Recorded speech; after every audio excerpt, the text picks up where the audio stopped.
देश धर्म पर मिटने वाला शेर शिवा का छावा था। महापराक्रमी परम प्रतापी एक ही शंभू राजा था। 1680 में मराठा सेना के शेर वीर छत्रपति शिवाजी महाराज ने अंतिम सांस ली। छत्रपति के रहते मुगल बादशाह औरंगजेब का दक्कन पर कब्जा करने का जो सपना धूमिल हो रहा था, वह सपना तब फिर से उड़ान भरने लगा जब छत्रपति की मृत्यु हुई। लेकिन औरंगजेब का दक्कन पर विजय प्राप्त करने का सपना एक सपना ही बनकर रह गया, क्योंकि शिवाजी महाराज का छावा, उनका पुत्र छत्रपति संभाजी राजे भोसले अभी जिंदा थे। अपने पिता की मृत्यु के बाद संभाजी महाराज मराठा साम्राज्य के दूसरे छत्रपति बने, जिन्होंने 1681 से 1689 में अपनी मृत्यु होने तक शासन किया। अपने 9 साल के शासनकाल में संभाजी महाराज ने कुल 120 युद्ध जीते और औरंगजेब को घुटनों पर ला दिया। 1657 में पुरंदर के किले में जन्मे छत्रपति संभाजी राजे भोसले, जिनको शंभू राजे भी कहा जाता है, तत्कालीन छत्रपति शिवाजी महाराज के पुत्र थे।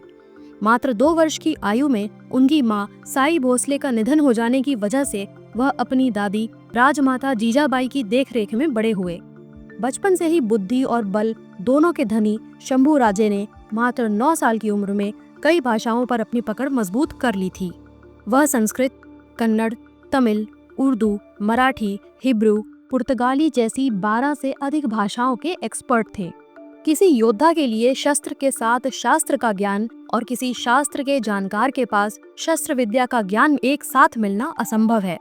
लेकिन संभाजी महाराज ने एक हाथ में शस्त्र तो एक हाथ में शास्त्रों को अपनी मुट्ठी में कर लिया था। यही नहीं, मात्र 14 साल की आयु में उन्होंने कई ग्रंथ लिख डाले थे। जी हाँ, केवल पढ़े नहीं बल्कि स्वयं ग्रंथ लिख डाले। नायिका भेद और नख शिखा उनके द्वारा लिखे ऐसे ही कुछ ग्रंथ हैं। 9 साल की छोटी सी उम्र में एक बार उनके पिता छत्रपति शिवाजी महाराज उन्हें घोड़े पर महाराष्ट्र से 1500 किलोमीटर दूर औरंगजेब से मिलने के लिए आगरा ले गए। एक 9 साल के बच्चे के लिए घोड़े पर बैठकर इतनी लंबी दूरी तय करना आसान नहीं था, पर जिसके इरादे मजबूत हों वो रास्ते की परवाह नहीं करता। जब वे दोनों आगरा पहुंचे तो औरंगजेब ने शिवाजी महाराज को अपमानित करके उन्हें बंदी बनाकर कैद में डाल दिया। लेकिन संभाजी महाराज अपने पिता के साथ मिलकर मुगलों को चकमा देकर कैद से भागने में कामयाब हुए। 3 अप्रैल 1680 को लगातार युद्ध करने के कारण शिवाजी महाराज की मृत्यु हो गई। ये खबर सुनकर औरंगजेब की आंखों में चमक आ गई। लेकिन दक्कन को जीतकर पूरे भारत पर मुगलिया परचम लहराने का सपना देखने वाले औरंगजेब के सामने ढाल बनकर खड़े थे 23 साल के शंभू राजे यानी संभाजी महाराज। उन्होंने बिना समय गंवाए बुरहानपुर पर चढ़ाई करने की योजना बनाई। उस समय बुरहानपुर दक्कन की राजधानी था और वहां मुगलों की बेशुमार धन दौलत मौजूद थी। इसलिए जिसके पास बुरहानपुर, उसके कब्जे में पूरा दक्कन। साल 1681 में संभाजी महाराज के नेतृत्व में मराठा सेना ने बुरहानपुर पर चढ़ाई कर दी। इस अचानक हुए हमले से सब तरफ अफरा तफरी मच गई। मुगलों के खून के प्यासे मराठा उन पर काल बनकर टूट पड़े। मराठों ने हजारों मुगलों को मारकर वहां मौत का तांडव मचा दिया था। कई गांवों में से मराठों ने धन संपत्ति को लूट लिया और बुरहानपुर को तहस नहस कर दिया। यह खौफनाक तबाही देखकर वहां की मुस्लिम जनता और मौलवियों ने औरंगजेब को पत्र लिखा। इन काफिरों का जोर ऐसे ही चलता रहा तो हमारा शुक्रवार की नमाज पढ़ना भी मुश्किल हो जाएगा। औरंगजेब यह पढ़कर गुस्से से पागल हो गया और मराठों से बदला लेने के उद्देश्य से तुरंत ही दिल्ली से बुरहानपुर की ओर चल पड़ा।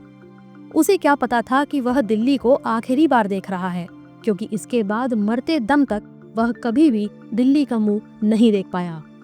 बुरहानपुर के खौफनाक मंजर के सदमे से औरंगजेब अभी बाहर आ भी नहीं पाया था कि तभी संभाजी महाराज की मराठा सेना ने औरंगाबाद शहर में दहशत फैला दी। साल 2020 में महाराष्ट्र सरकार द्वारा इसी औरंगाबाद शहर का नाम छत्रपति संभाजी नगर रखा गया था।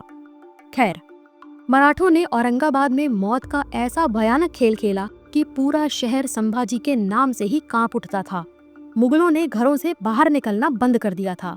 औरंगाबाद में हुई लूटपाट और मारकाट के बाद औरंगजेब पूरी तरह से बर्बाद हो चुका था और दक्कन पर उसकी पकड़ कमजोर हो रही थी। इसी बीच औरंगजेब के बेटे अकबर ने उसके खिलाफ विद्रोह कर दिया। वह औरंगजेब के सबसे बड़े दुश्मन संभाजी महाराज से जा मिला, जिससे औरंगजेब को भारी नुकसान हुआ। भारत पर अब उसकी पकड़ ढीली पड़ती जा रही थी। दक्कन जीतने का उसका सपना तो पहले ही चूर चूर हो चुका था। सत्ता के भूखे औरंगजेब ने संभाजी महाराज की मराठा सेना को चारों तरफ से घेरने का प्लान बनाया। उसने गोवा में पुर्तगालियों के साथ साठगांठ कर ली, जिससे संभाजी को पश्चिम से घेरा जा सके। दक्षिण में मैसूर इत्यादि क्षेत्रों के कुछ मुस्लिम राजा भी औरंगजेब के साथ मिल गए और उत्तर भारत पर तो उसका शासन था ही। लेकिन संभाजी महाराज औरंगजेब से 4 कदम आगे निकले। उन्होंने गोवा जाकर वहां पुर्तगालियों को मौत के घाट उतार दिया और औरंगजेब की सारी योजना को फेल कर दिया। 1681 से लेकर 1689 तक संभाजी महाराज ने औरंगजेब को दक्कन क्षेत्र की लड़ाइयों में इतना उलझा कर रखा कि दिल्ली से शासन करने वाला औरंगजेब दक्कन में ही धक्के खाता रहा और मरते दम तक वापस दिल्ली लौटकर नहीं जा सका। 9 सालों तक 8 लाख की विशाल मुगल सेना मराठाओं की महज 20,000 की सेना के आगे घुटने टेकती रही। संभाजी महाराज और औरंगजेब के बीच हुई सभी लड़ाइयों में से एक भी लड़ाई औरंगजेब जीत नहीं सका। दक्कन में भटकते हुए औरंगजेब के हाथ से उत्तर भारत की हुकूमत भी जाने लगी थी, क्योंकि उत्तर भारत में उसकी अनुपस्थिति का फायदा उठाकर राजस्थान, बुंदेलखंड और पंजाब में हिंदू राजाओं ने अपने आप को फिर से मजबूत करना शुरू कर दिया था। उनकी बढ़ती शक्ति से उत्तर भारत में मुगल तख्त डगमगाने लगा था। औरंगजेब अपनी लगातार होती हार से इतना तंग आ चुका था कि अब उसके सब्र का बांध टूटने लगा था। वह समझ चुका था कि संभाजी को युद्ध में मारना उसके लिए संभव नहीं है, इसलिए उसने एक कुटिल चाल चली। इसके लिए औरंगजेब ने संभाजी के साले गनूजी शिर्के को अपना मोहरा बनाया। दरअसल संभाजी ने गनूजी को वेतनदारी देने से मना कर दिया था, जिसकी वजह से गनूजी शिर्के बदले की आग में जल रहा था। साल 1689 की घटना है। एक दिन संभाजी एक गुप्त रास्ते से होते हुए संगमेश्वर के लिए निकले। इसकी जानकारी गनूजी को पहले से थी। उसने औरंगजेब की सेना के एक जनरल मुकर्रब खान को संभाजी महाराज के बारे में जानकारी दे दी। मुकर्रब खान अपने 2000 मुगल सैनिकों के साथ संभाजी को पकड़ने निकल पड़ा। 8 लाख की मुगल सेना जिनका बाल भी बाका नहीं कर सकी थी, वह संभाजी महाराज अपने ही साले की गद्दारी का शिकार हो गए। संभाजी महाराज को पकड़कर औरंगजेब के सामने लाया गया। औरंगजेब के लिए यह राजनीतिक जीत से ज्यादा व्यक्तिगत जीत थी। उसने संभाजी के साथ प्रताड़ना की सभी हदें पार कर दी। औरंगजेब ने कहा कि वह संभाजी की जान बख्श देगा अगर वह मराठा साम्राज्य को मुगलों के हवाले कर दे और इस्लाम कबूल कर ले। लेकिन संभाजी महाराज ने औरंगजेब के आगे समर्पण करने से मना कर दिया। उन्होंने अन्न जल त्याग दिया। मुगल सैनिकों ने उन पर जो जुल्म किए वह सुनकर आपकी आंखों में आंसू आ जाएंगे। संभाजी महाराज के नाखून उखाड़ दिए गए, उनकी उंगलियां काटी गईं, उनकी खाल उतारी गई और तो और गर्म लोहे की सलाखें उनकी आंखों में डाली गईं। लेकिन संभाजी महाराज टस से मस नहीं हुए। 40 दिनों तक घोर यातनाएं सहने के बाद भी संभाजी महाराज ने अपना इरादा नहीं बदला। उनकी इस वीरता के आगे औरंगजेब ने हार मान ली और अपनी इसी खुन्नस में संभाजी के टुकड़े टुकड़े करने का आदेश दे दिया। मुगल सैनिकों ने उनके शरीर के टुकड़े करके नदी के किनारे फेंक दिए। मराठा सैनिकों को इसका पता चलते ही वह संभाजी महाराज के शरीर के टुकड़े उठा कर लाए और उन टुकड़ों को जोड़कर उनका अंतिम संस्कार किया। अपने देश और धर्म की रक्षा के लिए अपनी आहुति देने वाला मां भारती का वीर पुत्र छत्रपति संभाजी महाराज हमेशा के लिए इतिहास में अमर हो गया। भविष्य में जब भी मराठा शौर्य की बात होगी, छत्रपति शिवाजी महाराज के छावा उनके पुत्र संभाजी राजे भोसले का नाम गर्व से लिया जाएगा। आशा है आपको यह वीडियो पसंद आई होगी।